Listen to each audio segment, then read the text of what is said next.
With $500,000 on the line and viewership growing every single year, the stage is set for this Game Changer Championship in Seoul to be one of the biggest events in GC history. Starting November 20th, right in the heart of Korea, the best teams from around the globe will battle it out for the title of World Champion. And this year genuinely feels different. For the first time ever, we'll see a full Korean roster on home soil with Ninetales. We could witness Shopify Rebellion Gold complete a three-peat. And we've got a wave of hungry rookies who fought their way to the top for their shot at the world stage. And now we have an anthem, a GCC anthem from Cat's Eye. Tell me you don't feel something special in the air right now, because I certainly do. In this video, I'm putting the spotlight on my region, EMEA, and our three representatives, G2 Gozen, Karmine Corp, and GiantX. If you're still deciding who to support going into champs in Seoul, this video might just help you figure that out. Let's start with the third seed, GiantX. So I would say the most underrated team for GC EMEA is definitely Giants. GX. I think GX. GiantX. GX. GiantX. GX. Probably still GX. Probably GiantX. GiantX. You should support GX because when the day that comes that they win a really important title or trophy and you're not supporting them, you're going to look a bit silly. Always good, just never quite the champions. Similar to 2024, they were consistent in their top 3 finishes and also their grand finals appearances for most of 2025. However, KC were constantly gatekeeping them from claiming any of the titles.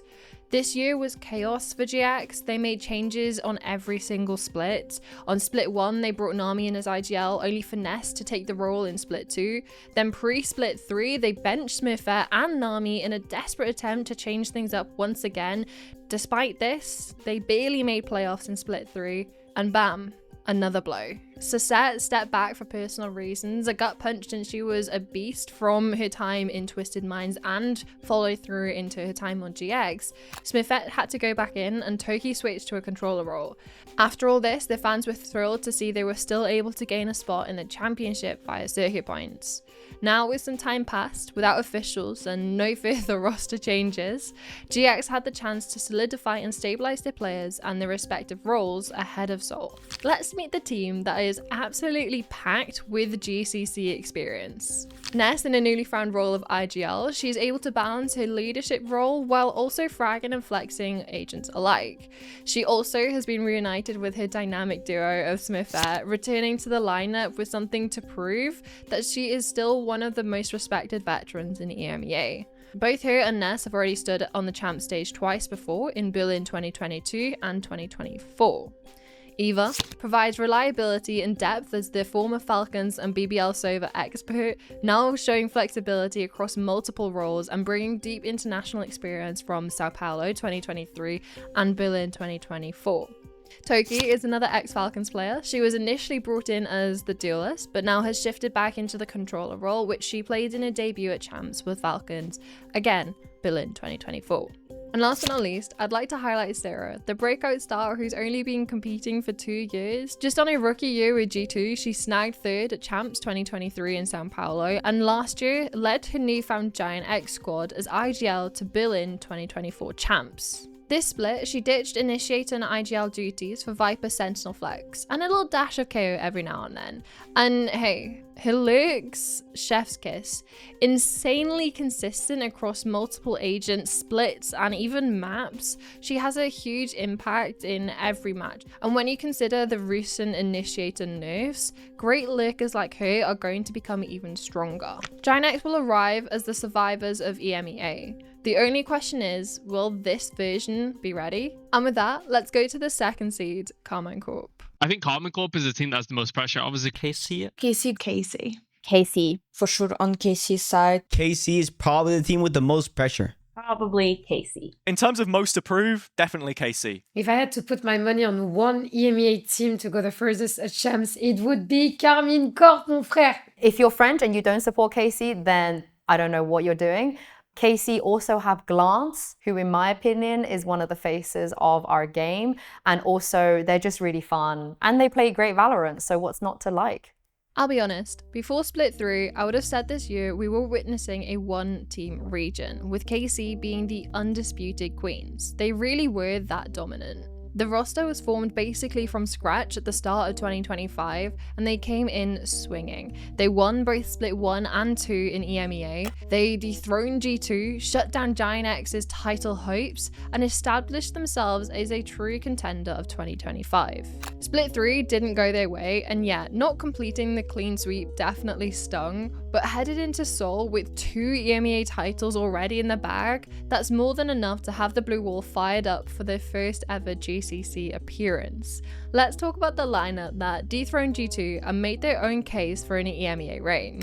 Glance is the foundation of this team. Casey was literally built around her at the beginning of 2025. She's leading the way as the only player in the roster with a GCC Championship title from Berlin 2022, and another appearance in Sao Paulo 2023, placing 3rd under the G2 banner. It was a slight fall from grace for the world's champion, going from winning back-to-back domestic titles, competing and placing high at GCC, to the struggles she faced when initially joining KC, having to play through contenders and failing time and time again of making playoffs consistently. But she endured through the multiple roster changes, rebuilds, every near miss, she was there. The return to the world stage is something KC fans have been waiting for, and Glance has earned every second of it, and now she's finally back where she belongs.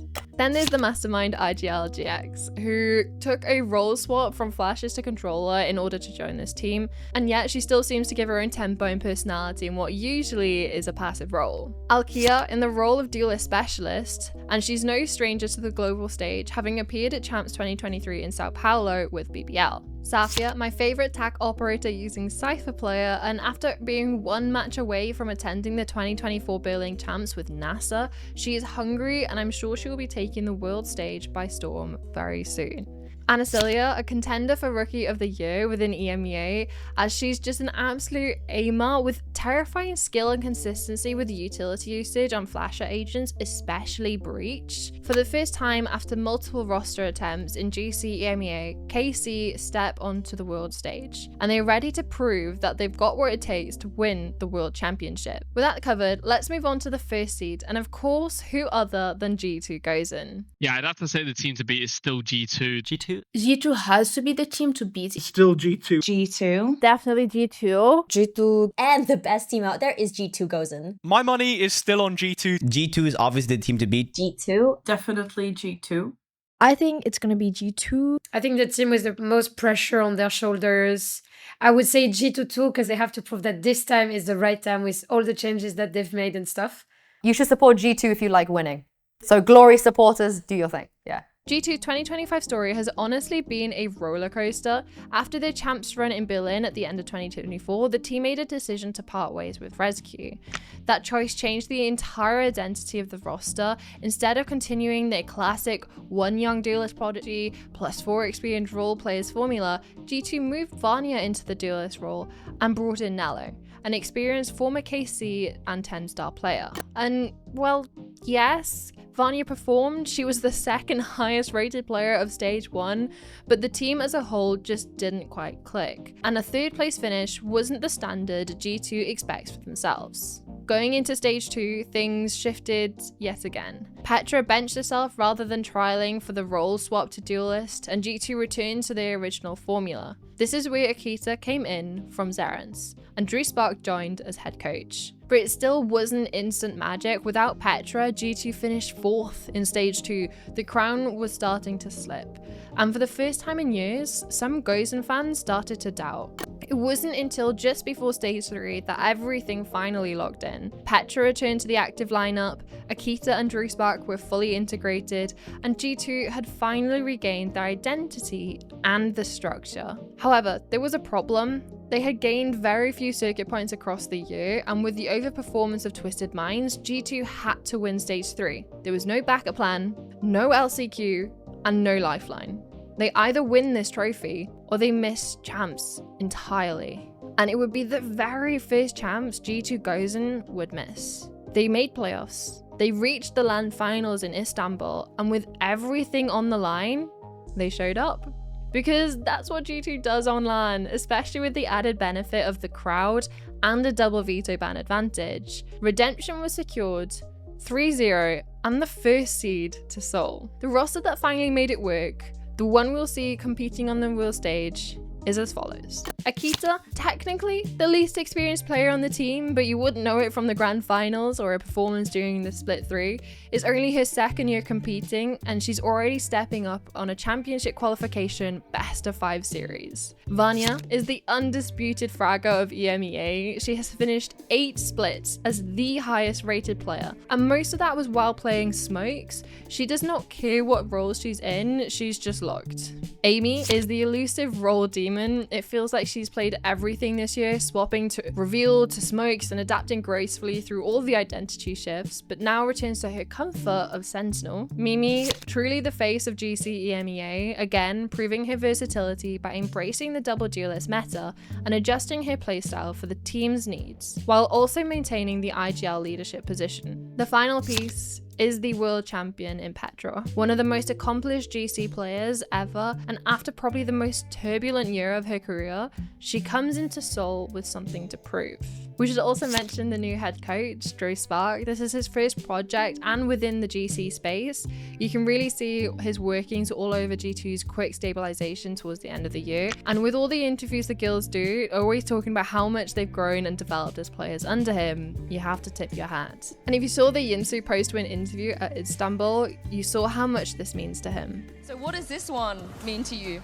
I mean, this one means a lot, honestly. It's like my first proper project, head coaching. And I mean, my team makes my job so easy, right? So I can just enjoy the process fully. And I'm having some of the most fun I've had in my career, like up to date. And this feels really special because we really did put a lot of work into this and we really wanted to make career. So it feels so good. This G2 roster has momentum. They have experience, they have their identity back, and when G2 believes in themselves, they are very, very hard to stop. And honestly, what would champs be without G2 Gozen? Now that you know a bit more about the EMEA representatives, you can decide who to root for. But looking at the teams they will be up against, there is some fierce competition from all across the globe. North America, Shopify Rebellion Gold, the 2-time defending champions. Mel and Alexis have never missed a single Game Changer Championship since the circuit began, and alongside them Sarah Neuer, the remaining core of the back-to-back championship roster, now joined by the new duelist Dodona, an ex-FlyQuest player. This team has been grinding in NA challenges all year, improving split after split, and they enter Seoul with extra experience, structure, confidence, and while a 2-title streak to defend, this is the team everyone wants to beat. Brazil, you have Team Liquid. Returning to the international stage, having missed 2024 champs, they're stacked with raw aim power, Daiki, Ista, Jujina, Bizera, and now ex-MIBR heavy hitter Jelly as their duelist. They can take over games off of pure firepower alone. Latam, Crew Blaze. A core that's been together for years. Biazic, Michaela, Dodds, Konir, and now joined by ex-Arcave player Monch. Konir is one of the few players that has never missed champs. Expect structure and a strong late round play. America's LCQ, MIBR. After having to battle it out in the LCQ LAN finals, MIBR booked the ticket as the final team representing the Americas region. We will be seeing iconic players like Bastarda, Sayuri, Mel, SRN, and viral diva Lisa. China, Nova Esports. Nova Esports is a mix of familiar faces and brand new talents like Shirazi, ex-Zipto, Clem, ex-EDG, and Alyssa, ex-X10 Sapphire, where Sevena and Icebox will make their first ever global appearance. Keep an eye out for Nova's unusual comps and agent picks of Chamber and Teo, as well as flexible creative setups. Zipto is the top seed from the Pacific region. In the SEA GC regular season, they only lost to Falcons, but they got their revenge in the Pacific GCC qualifiers, dominating the upper bracket and reaching the grand final. There, they dropped just one map in a wholesome best of 5 between 2 already qualified champs teams. Pacific C2, Ninetales. The home team, the South Koreans, Dana, 332, Eva, Haste, Full Moon, a pure rookie roster with a 21 match winning streak, and out of a grand total of 24 matches they have played ever on VLR, they've only lost 2, both to the #1 seed of Pacific. On their first ever global LAN, they will definitely have the crowd on their side. If you want an underdog story to root for, this is it. Now you know a little bit more about all the teams competing. Do you still back EMEA to make a splash in Korea? Can KC make an unreal international debut? Will GX settle in time for a deep championship run?